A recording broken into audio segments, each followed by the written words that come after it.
News bulletin में आपका स्वागत है। आइए जानते हैं बिहार की 30 फटाफट बड़ी खबरों को। बिहार में पुलिस भर्ती को लेकर बड़ी खबर सामने आई है। राज्य सरकार ने पुलिस व्यवस्था को और मजबूत करने के लिए बड़ा फैसला लेते हुए बिहार पुलिस में सिपाही से लेकर दरोगा तक कुल 48,447 नए पदों का सृजन किया है। इन पदों पर बड़ी संख्या में सीधी बहाली की जाएगी, जबकि कई पदों को प्रोन्नति के जरिए भरा जाएगा। इसके साथ ही सरकार आपातकालीन सेवा डायल 112 को भी और मजबूत करने की तैयारी में है। डायल 112 के दूसरे चरण के तहत 19,278 नए पुलिस कर्मियों की नियुक्ति होगी, जिसमें सिपाही से लेकर इंस्पेक्टर स्तर तक के पद शामिल हैं। बिहार सरकार ने मनरेगा के तहत वित्तीय वर्ष 2025-26 के लिए 67 करोड़ 67 लाख रुपए के राज्यांश की मंजूरी दी है। इस राशि से ग्रामीण इलाकों में सड़क, नाला, तालाब और अन्य विकास कार्यों को तेजी मिलेगी और लंबित योजनाओं को पूरा करने में मदद मिलेगी। इसके अलावा मिट्टीकरण और अन्य बुनियादी ढांचे से जुड़े कार्य भी इस राशि से पूरे किए जाएंगे। सरकार का मानना है कि इससे ग्रामीण क्षेत्रों की तस्वीर बदलेगी। बिहार में शिक्षा व्यवस्था को मॉडर्न बनाने के लिए कई पहल किए जा रहे हैं। ऐसे में तकनीकी शिक्षा को और बेहतर बनाने के लिए राज्य के 10 इंजीनियरिंग कॉलेजों में अब आर्टिफिशियल इंटेलिजेंस और मैथमेटिक्स एंड कंप्यूटरिंग की पढ़ाई शुरू होगी। अखिल भारतीय तकनीकी शिक्षा परिषद ने इसकी मंजूरी दे दी है। बिहार में गर्मी बढ़ने के साथ ही पेयजल व्यवस्था को लेकर सरकार अलर्ट हो गई है। पीएचईडी ने राज्य के सभी जिलों को सख्त निर्देश भेजे हैं। विभाग ने कहा है कि जलापूर्ति योजना की क्षतिग्रस्त पाइपलाइन को 24 घंटे के भीतर ठीक करना होगा। अगर तय समय में मरम्मत नहीं हुई तो संबंधित ठेकेदारों पर कार्रवाई की जाएगी। विभाग आर्थिक दंड भी लगाएगा। बिहार में जमीन और राजस्व मामलों को लेकर सरकार अब बड़ा अभियान चलाने जा रही है। लंबे समय से रुके जमीन विवाद, जमाबंदी सुधार और लोगों के लंबित आवेदनों को जल्दी खत्म करने के लिए अधिकारियों को सख्त निर्देश दिए गए हैं। बिहार के राजस्व मंत्री दिलीप जायसवाल ने कहा है कि 30 जून तक ई-मापी, जमाबंदी सुधार और बाकी सभी लंबित मामलों का काम पूरा कर लिया जाए। सरकार की बैठक में बताया गया कि अब तक 81% आवेदनों को स्कैन करके ऑनलाइन अपलोड किया जा चुका है और बाकी सभी आवेदन 31 मई तक ऑनलाइन डालने का लक्ष्य रखा गया है। सरकार का कहना है कि पूरी प्रक्रिया ऑनलाइन होने से लोगों की जमीन से जुड़े काम तेजी से होंगे और व्यवस्था में पारदर्शिता भी बढ़ेगी।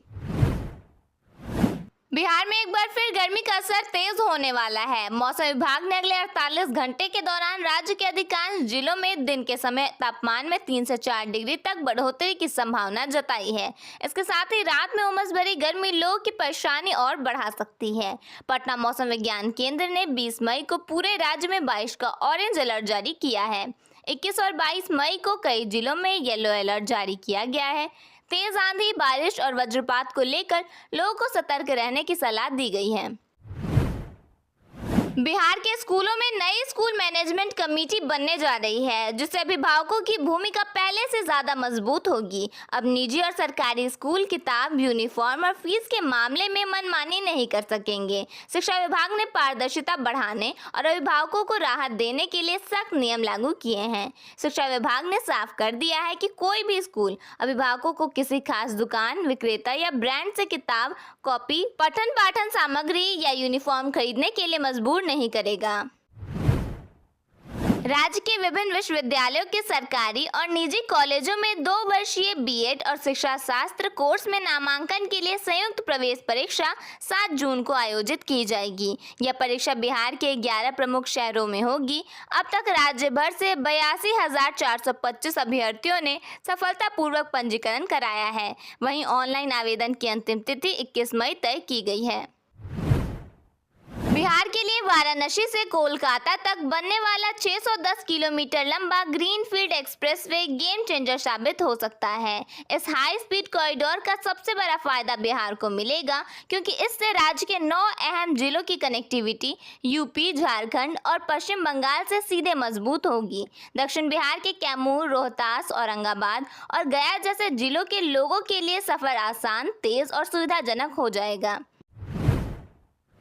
भीषण गर्मी के कारण पटना हाई कोर्ट ने अहम फैसला लिया है। 18 मई से 4 जून तक सभी सुनवाई ऑनलाइन होगी। इस अवधि में किसी भी प्रकार की फिजिकल सुनवाई नहीं होगी। बिहार में औद्योगिक विकास को बढ़ावा देने के लिए राज्य निवेश प्रोत्साहन बोर्ड की 67वीं बैठक में कई बड़े फैसले लिए गए। मुजफ्फरपुर और किशनगंज में डालमिया और अंबुजा जैसी कंपनियों की सीमेंट फैक्ट्रियों को मंजूरी मिली है। वहीं हाजीपुर में फूड प्रोसेसिंग का राष्ट्रीय केंद्र विकसित करने की दिशा में कदम उठाया गया है। सरकार के अनुसार इन परियोजनाओं से उद्योगों का विस्तार और रोजगार के नए अवसर बढ़ेंगे। बिहार सरकार अब सरकारी विभागों में डीजल और पेट्रोल वाहनों की जगह इलेक्ट्रिक वाहनों को बढ़ावा देने जा रही है। राज्य में बढ़ते प्रदूषण और ईंधन की खपत को कम करने के उद्देश्य से यह बड़ा फैसला लिया गया है। बैठक में तय किया गया कि सरकारी विभागों में फिलहाल किराए पर चल रहे डीजल और पेट्रोल वाहनों को चरणबद्ध तरीके से इलेक्ट्रिक वाहनों से बदला जाएगा। बिहार में ट्रैफिक नियम तोड़ने वालों के लिए अब सख्ती ज्यादा होगी। चालान भरने की समय सीमा 90 दिन से घटाकर 45 दिन कर दी गई है। तय समय पर जुर्माना नहीं भरने पर आरसी, ड्राइविंग लाइसेंस, इंश्योरेंस और प्रदूषण प्रमाण पत्र तक रद्द कर दिए जा सकते हैं। मुख्यमंत्री सम्राट चौधरी ने राजस्व एवं भूमि सुधार विभाग के मंत्री और अधिकारियों के साथ बैठक की। इस दौरान उन्होंने अधिकारियों को अल्टीमेटम दिया, साथ ही आदेश दिया कि पूरे बिहार में स्पेशल ड्राइव चलाकर जमीन सर्वे का पूरा काम किया जाए। ईओयू ने जमुई के झाझा ग्रामीण कार्य विभाग के कार्यपालक अभियंता गोपाल कुमार के कई ठिकानों पर छापेमारी की है। इस दौरान पटना स्थित फ्लैट यहां से 40 लाख रुपए नगद बरामद किए गए। नोट 5-5 के बंडल में रखे हुए थे। इसके अलावा सोना, चांदी और कई महत्वपूर्ण डॉक्यूमेंट्स भी मिले हैं। बिहार में शिक्षकों पर जनगणना कार्य सहित डबल ड्यूटी लगाए जाने को लेकर तिरहुत स्नातक क्षेत्र से एमएलसी बंशीधर ब्रजवासी ने सरकार पर तीखा हमला बोला है। उन्होंने कहा कि पहले पढ़ाने का दबाव और फिर फील्ड में जनगणना का काम। शिक्षक इंसान है या मशीन?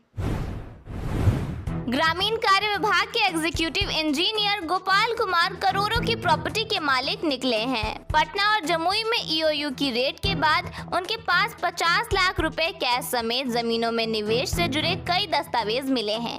छापेमारी के दौरान संपत्ति और निवेश को लेकर बड़ा खुलासा हुआ है। सासाराम में बालू माफिया ने सिपाही को वाहन से रौंद दिया, जिससे उनकी हालत गंभीर बनी हुई है। वहीं नवादा में खनन माफिया ने पुलिस टीम पर फायरिंग कर दी। हमलावर पुलिस की कार्रवाई के दौरान ड्राइवर को छुड़ाकर अपने साथ ले गए। दोनों घटनाओं के बाद पुलिस प्रशासन अलर्ट मोड में है। बिहार में उद्योग और रोजगार को बढ़ावा देने के लिए मुजफ्फरपुर और किशनगंज में सीमेंट फैक्ट्री लगाने की मंजूरी दी गई है।